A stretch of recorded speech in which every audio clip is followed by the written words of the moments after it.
Hello, everyone. This is Clea, and this is Clea's World. And today I would like to speak about belief in God.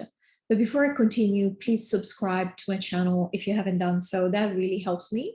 And do give this video a thumbs up and leave me a comment below to let me know if this resonates. All right, so I'm doing this video because a friend of mine, Simon, who is very spiritual, has just put out a video where he talks about believing in God and how the word belief in itself is a way that is a word that we have used to separate ourselves from God in many ways. It's a word that basically assumes that you have to have faith. And we're not just assuming that, we are told that, especially in Christianity. I grew up Catholic. I was born and raised in Italy. So you couldn't avoid it really, even though my mother, for example, is a non-believer and my dad is, I don't even know what to call it. He likes to think that he believes, but he doesn't really. And not just because he doesn't go to church. It just seems like something that comes and goes depending on his life circumstances. And because of this, because of what I've been exposed to my entire life, I moved on from Catholicism and became an atheist very early in my life. I was probably in my teens still. And I've been an atheist for 30 years, just about 30 years, until a few years ago in 2015, I left my ex-husband. I left my husband at the time.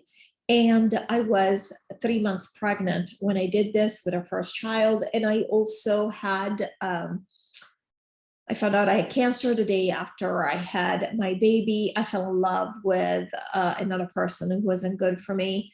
And so I had a bunch of stuff happen to me. The reason I bring this up is because that's when my dark night of the soul started, and it lasted 5 years. The reason it lasted that long is because I decided that this was the time for me to question everything that I believed in, who I thought I was, or who I thought I had to be worthy in other people's eyes. I basically had to re-educate myself. I had to deprogram myself from the social programs that we are programmed with since birth, really. And I had to reprogram myself in a way. I know programming has a bad connotation to it, but basically I wanted to program myself along the lines of who I am really and who I want to show up as in this life. I've always known this life is a game, and I'm like, okay, let's make it happen. Let's at least have some fun. So what I did is I had to dig really deep. And of course, this caused immense pain because not only I had lost my identity, financial security, all my expectations of what my life would be like. I was, again, expecting a baby when I left my ex-husband. Everything collapsed around me. But then I realized that this was happening because I had built a house on sand. The foundation for what I was hoping to build were just not there. So I started asking myself, why? Where did these limiting beliefs come from that I had pushed me to tolerate certain things, to tell myself certain things in order to tolerate intolerable things? Why was I so unhappy? It would have been easy for me to just blame my ex-husband or whatever else was going wrong in my life at the time. But then I realized I was the common denominator in all these situations. I was the one who had fallen in love with this other man who also wasn't making me happy. And then I'm like, why is it up to them to make me happy? Even if this were true, I'm the one who has chosen them. Nobody forced me into these situations. So I bring this up because as I was going to this deconstruction period of my life, and again, where I had to clear out everything, I was in a lot of pain and I was left with nothing. I remember thinking, I feel like a speck of dust. I feel like just dust on the floor that's going to be blown away by the first passing wisp of wind. And this was not a good feeling. That's exactly how I felt, like I could disappear in a second, like I was invisible all of a sudden. I couldn't even see myself, let alone thinking that other people could see me, which is something that I have always experienced, especially when I was little. And I realized it was how I took life, because I had people that saw me. It's just that I didn't feel it. And I didn't feel it because I wasn't seeing myself. There was something lacking there from inside of me, which of course, it was a lack of self-worth. We are told our entire lives we're worthless one way or the other. I've always been an outperformer, a high performer in everything I've tried, from athletics, school, all these things. And yet I still managed to feel like I wasn't good enough. So this is not about our successes in 3D. This is about something we carry inside. Now, this is part of the game of separation that we play in this 3D reality, quote unquote reality, because it's not really real, but it's what we believe is real. And again, I was an atheist for 30 years. I thought this was all that was real.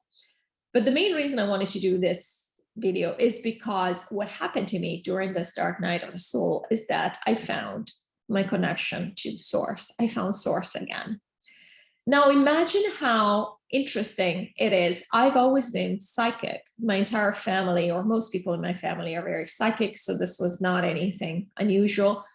Despite that, when I was a child, I started shutting down all my gifts one after the other because they were so big, at least for me, or compared to what I saw in the reality around me. And it's not like we had the internet at the time, where I never talked about it with anybody, and I felt like they were too much, and I didn't want to be so different from everybody else.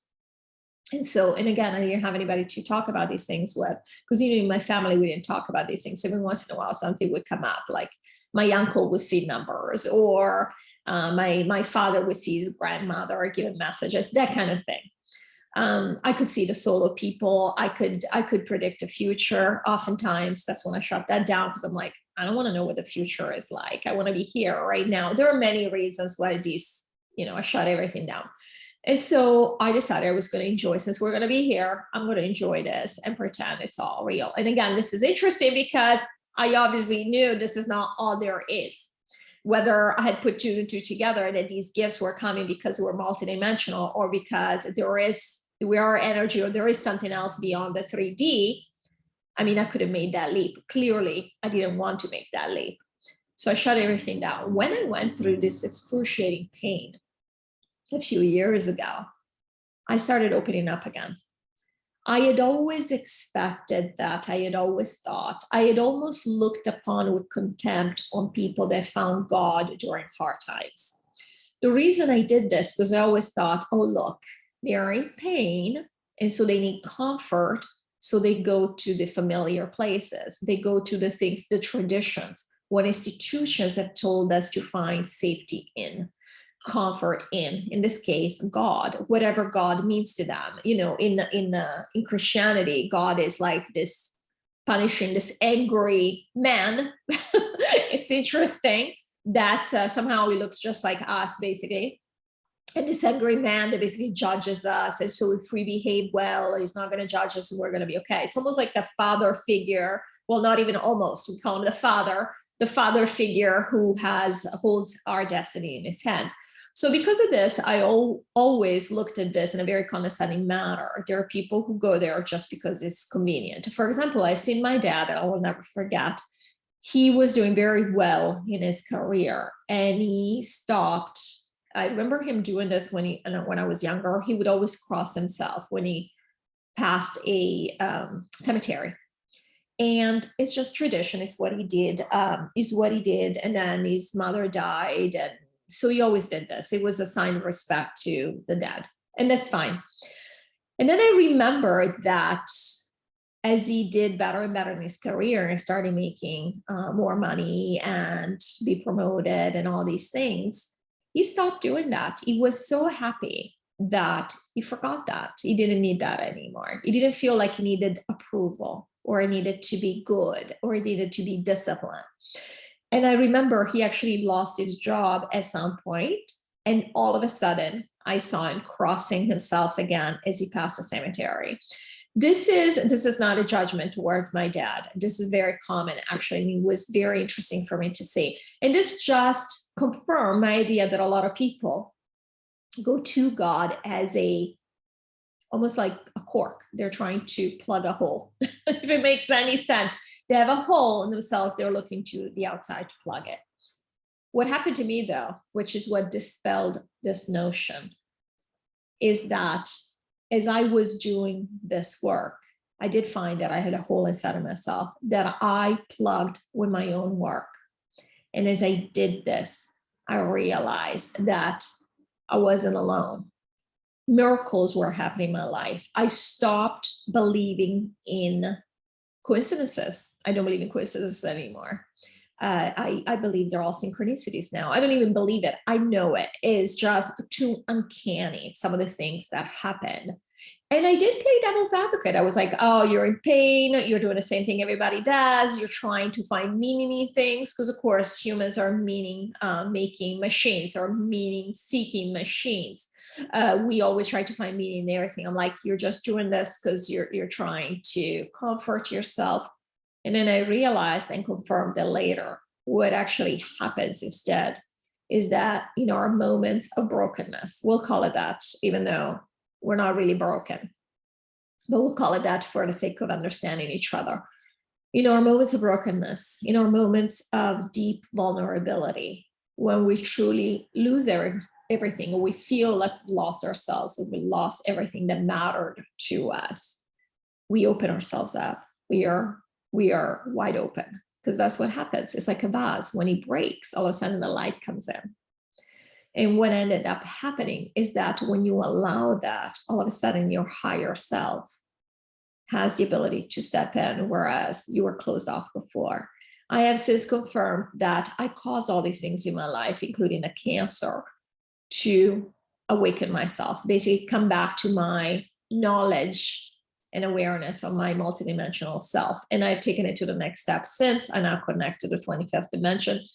This doesn't just happen by chance. It was time. I set it up for myself. At the same time, what have I learned from this experience that I want to share with you is that in order for us, well, several things, in order for us to deny certain things that are obvious is easy. It's a matter of just denying reality or denying what could be quite obvious to us. Like, for example, the existence of God, the fact that we are, consider that we are fractals of source. For us to deny source, it is quite funny, actually. So I'm glad in many ways that I enjoyed it and I experienced it. So again, no judgment. But when I think back, I find it quite funny. And also, it proves to me how much in denial we can be when something, we have this cognitive dissonance, how in denial we can be when we decide we're not going to see something. If we don't want to see it, we're not going to see it. It doesn't matter all the signs. I had signs inside myself that told me that 3D was not all there was. And I even denied those. It's almost like I had amnesia, like I forgot about all of that. In fact, I didn't think about it for the longest time. In addition, the fact that source doesn't have to be something that, like we've been used to seeing, something that is there for our comfort. Source is the knowledge, is our connection, is the knowledge that this is who we are. It is not even something outside of us that we have to go to in moments of pain.